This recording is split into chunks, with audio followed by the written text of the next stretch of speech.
Pada kesempatan sore hari ini, kembali kami akan menyampaikan terkait dengan pengembangan penyidikan perkara dugaan tindak pidana korupsi pada Direktorat Jenderal Bea dan Cukai Kementerian Keuangan. Ini merupakan pengembangan dari perkara tertangkap tangan beberapa waktu yang lalu. Namun sebelumnya, seperti tadi disampaikan oleh Mas Jubir, izinkan kami juga menyampaikan selamat menunaikan ibadah puasa Ramadan bagi rekan-rekan jurnalis dan Bapak Ibu sekalian. Semoga amal ibadah kita diterima Allah Subhanahu wa Ta'ala. Bahwa pada pasca peristiwa tertangkap tangan, yaitu tanggal 4 Februari 2026 yang lalu, KPK kemudian menaikkan perkara ini ke tahap penyidikan dan menetapkan 6 orang tersangka. Penyidik kemudian melakukan serangkaian kegiatan penyidikan, baik melalui pemeriksaan terhadap para tersangka, saksi, kemudian juga pihak lainnya, maupun kegiatan upaya paksa lainnya seperti penggeledahan di beberapa tempat yang diduga ada barang-barang atau ada bukti-bukti terkait dengan perkara tindak pidana dimaksud. Dalam proses penyidikan tersebut diketahui bahwa sejak November 2024, Saudara SA selaku pegawai pada Direktorat Penindakan dan Penyidikan atau P2 Bea dan Cukai diduga menerima dan mengelola uang dari perusahaan yang produknya dikenai cukai, ya, baik itu yang diproduksi di dalam negeri maupun juga barang impor, ya, yang produknya dikenai cukai, dan juga para importir. Atas perintah Saudara BBP selaku Kepala Seksi Intelijen Cukai P2 DJBC dan Saudara SIS selaku Kepala Subdirektorat Intelijen Penindakan dan Penyidikan Direktorat Jenderal Bea dan Cukai atau Kasubdit Intel P2 DJBC yang sebelumnya sudah ditetapkan sebagai tersangka. Uang yang dikumpulkan dan dikelola oleh Saudara SA tersebut disimpan di apartemen yang berlokasi di Jakarta Pusat sebagai safe house. Jadi ada mereka ini, ya, para oknum DJBC ini menyewa beberapa apartemen, ya, yang terletak di Jakarta Pusat yang digunakan untuk safe house atau rumah aman, ya. Jadi barang-barang hasil kejahatannya lalu disimpan di safe house tersebut, ya, seperti itu. Kenapa memerlukan beberapa safe house? Karena memang mereka dalam beroperasinya selalu berpindah-pindah, gitu, ya, supaya tidak mudah untuk diketahui. Yang telah disewa SA sejak pertengahan tahun 2024 atas arahan langsung dari BBP dan Saudara SIS. Jadi yang di Jakarta Pusat itu sudah sejak tahun 2024.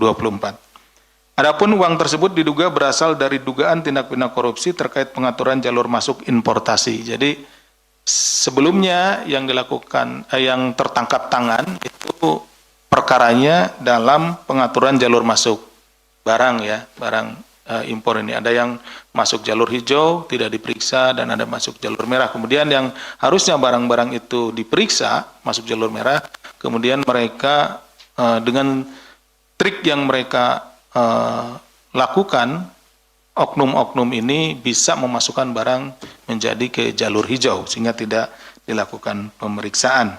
Dan satu lagi yang saat ini kami sedang dalami, ya, yaitu terkait dengan pengurusan cukai, ya. Uang tersebut diduga digunakan sebagai dana operasional sejak SIS menjabat sebagai Kasubdit Intelijen.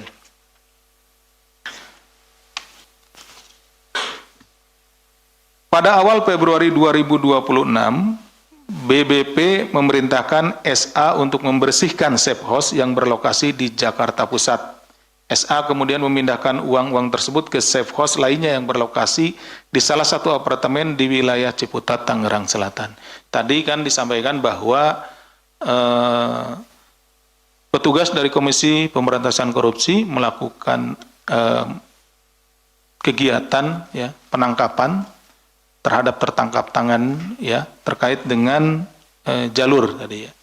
Itu di tanggal 4 Februari. Nah, setelah peristiwa tersebut kemudian ya BBP ini memerintahkan SA untuk membersihkan safe house tadi yang ada di Jakarta Pusat. Ya, karena beberapa safe house kita datangi ya, kemudian dilakukan oleh penyidik dan penyelidik ya atas perintah penyidik. Safe house itu kita geledah, kemudian kita menemukan beberapa barang bukti di situ berupa uang dan lainnya seperti yang pernah ditunjukkan kepada rekan-rekan di ruangan ini. Nah, ada beberapa ternyata yang belum sempat diketahui oleh kami. Nah, keburu dipindahkan ini oleh saudara BBP ini memerintahkan SA untuk membersihkan istilahnya, bersihkan safe house-nya yang ada di Jakarta Pusat. Pindahkan ke tempat lain. Nah, dipindahkan dalam hal ini adalah ke safe house yang ada di wilayah Ciputat.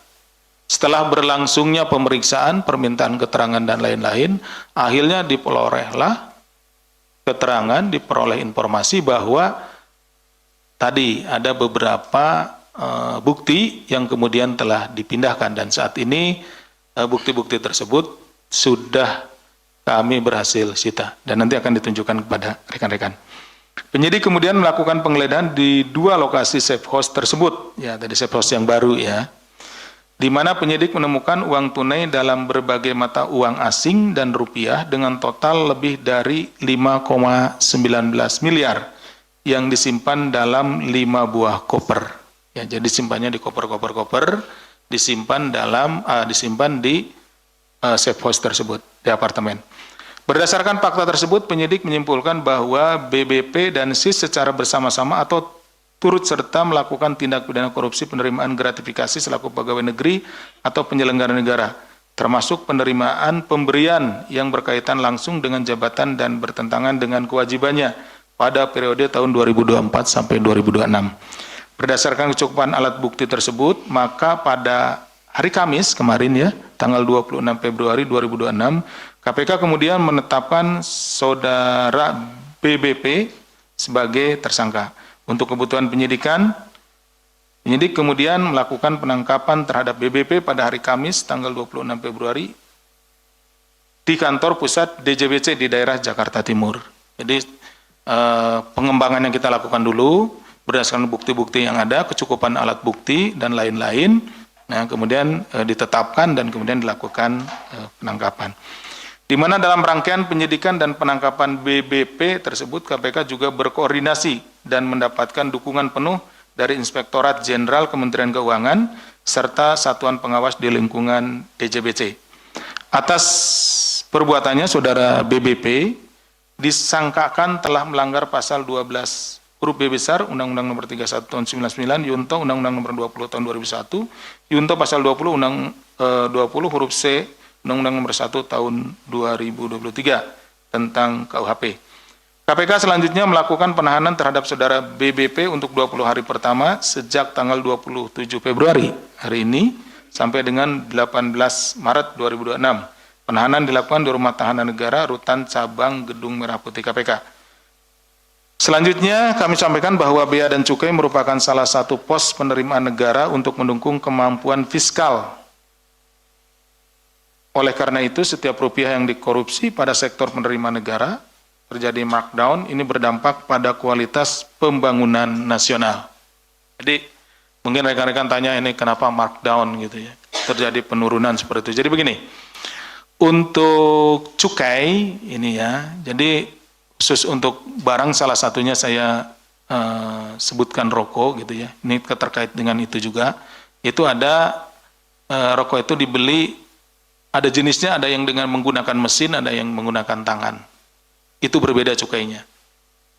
Gitu. Jadi yang lebih murah dibelilah lebih banyak gitu ya cukainya oleh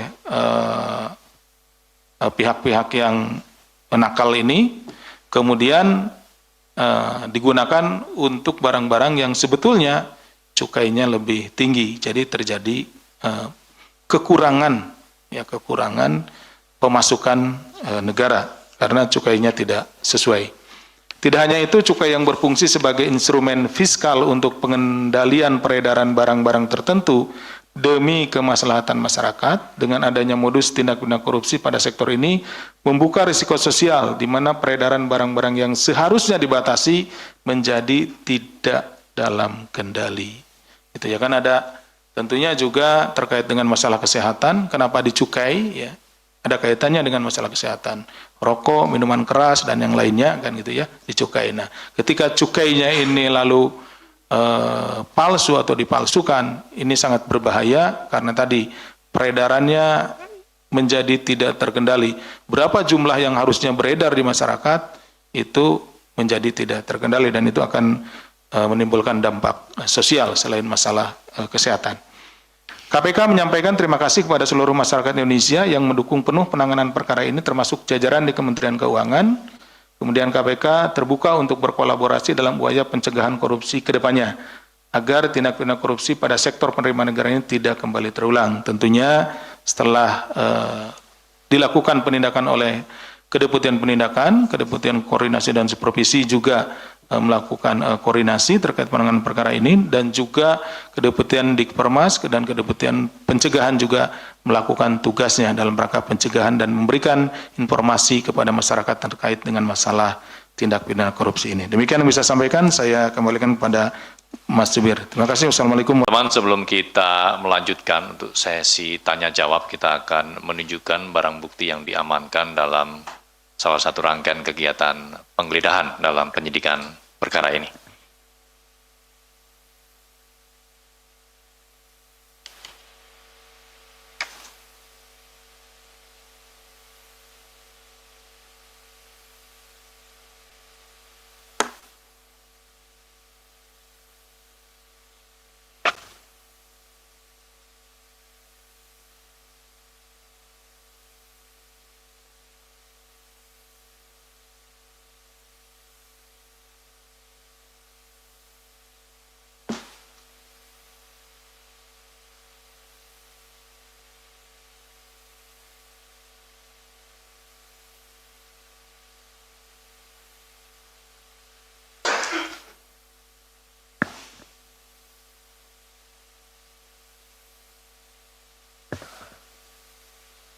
Barang bukti yang kami tunjukkan pada kesempatan kali ini yaitu uang dengan berbagai mata uang, baik rupiah maupun mata uang asing, dengan ekuivalen senilai sekitar lebih dari 5,19 miliar yang dibungkus atau ditempatkan dalam 5 koper. Di mana barang bukti ini diamankan dalam penggeledahan yang dilakukan oleh penyidik di salah satu apartemen yang berlokasi di wilayah Ciputat, ya, Tangerang Selatan, sebagai salah satu safe house, ya. Di mana kegiatan penggeledahan dilakukan pada tanggal 13 Februari 2026.